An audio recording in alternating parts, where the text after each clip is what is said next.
ಅದು ಎಫ್ ತನಕ ಮಾತ್ರ ಹಕ್ಕುಗಳು ಇರ್ತಾವೆ, 6 ಹಕ್ಕುಗಳಾಗ್ತಾವೆ. ಎಫನ್ನು ಏನು ಮಾಡಿದ್ರು ಅಂದರೆ ಡಿಲೀಟ್ ಮಾಡಿದ್ರು, ಆಸ್ತಿ ಹಕ್ಕನ್ನು ತೆಗೆದುಹಾಕಿದ್ರು. ಜಿ ತನಕನೂ ಹಕ್ಕುಗಳು ನಮ್ಮಲ್ಲಿದ್ದಾವೆ, ಹೌದಾ. ಅದರಾಗ ಆರ್ಟಿಕಲ್ 19 ಸಬ್ ಕ್ಲಾಸ್ 1D ಯಲ್ಲಿ ಏನು ಮಾಡಿದ್ರು ಅಂತಂದರೆ ಭಾರತದ ತುಂಬೆಲ್ಲ ಭಾರತೀಯ ನಾಗರಿಕರು ಭಾರತದ ತುಂಬೆಲ್ಲ ಮುಕ್ತವಾಗಿ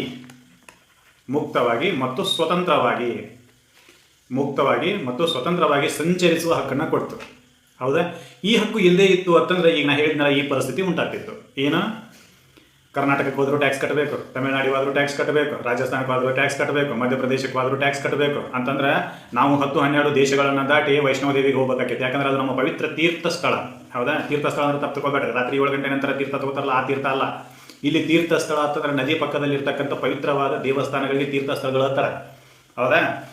ಮತ್ತು ತೀರ್ಥಸ್ಥಳ ಅಂತಂದ್ರೆ ಸಾಯಂಕಾಲ 6 ಗಂಟೆ ಆದ ನಂತರ 7 ಗಂಟೆ ಆದ ನಂತರ ಅವ್ರು ತೀರ್ಥ ಬೇರೆ, ಅವು ಬೇರೆ. ಈಗ ನಾವು ಹೇಳಕತ್ತಿರೋ